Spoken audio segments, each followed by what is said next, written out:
That phone ring got your attention, didn't it?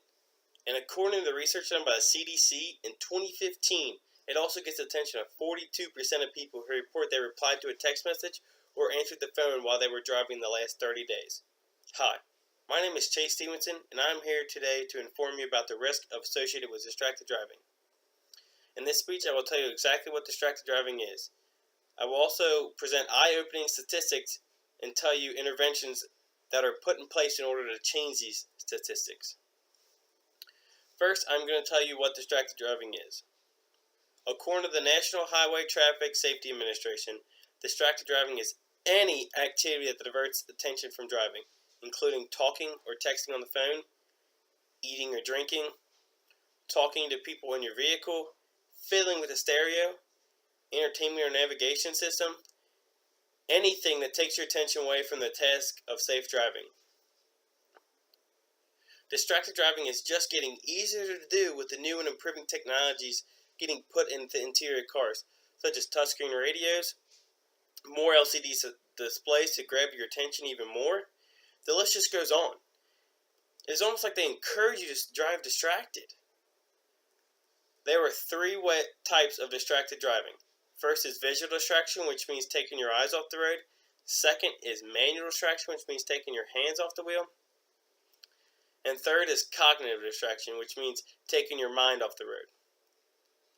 The CDC also says that texting is the most alarming distraction because texting involves all three types of distraction. Say it takes you 5 seconds to send a text message, which is relatively a short text. And also say you're going 55 miles an hour. If this were the case, you would technically have closed your eyes while driving the entire length of a football field. As I mentioned earlier about the new and improving technologies in the interiors of cars, they are also improving the exterior technologies also, such as lane departure, which is where the car senses the lane that you are in and does attention-grabbing things such as vibrate the wheel and beep to let them know the driver they were drifting out of the lane to prevent an accident.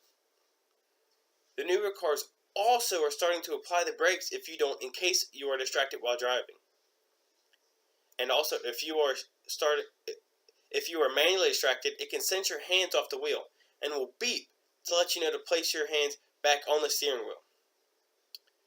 The advancements in technology can very easily cause a crash, but it also is being used to prevent crashes and save lives every day.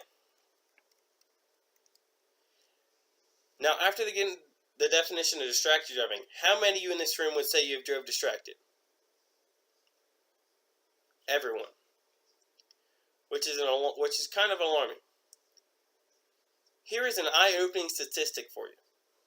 According to the CDC in 2015, 391,000 people were injured due to distracted driving, while 3,477 of those individuals in these crashes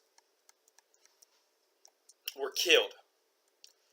Teenagers are the largest group of people responsible for being distracted at the time of fatal accidents.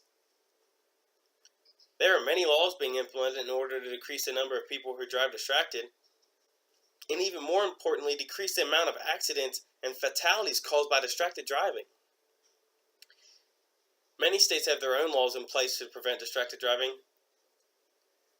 As of June 2017, 46 states have banned texting while driving, while 2 more states also have a ban on texting while driving only on new drivers.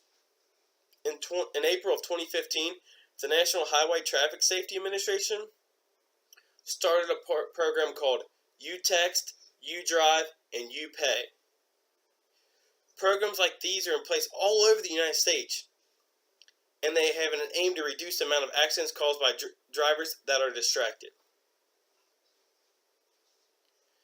I hope you've learned what distracted driving is, the statistics behind distracted driving, and how you can get involved to make a difference. Thank you for listening. Any questions? Thank you.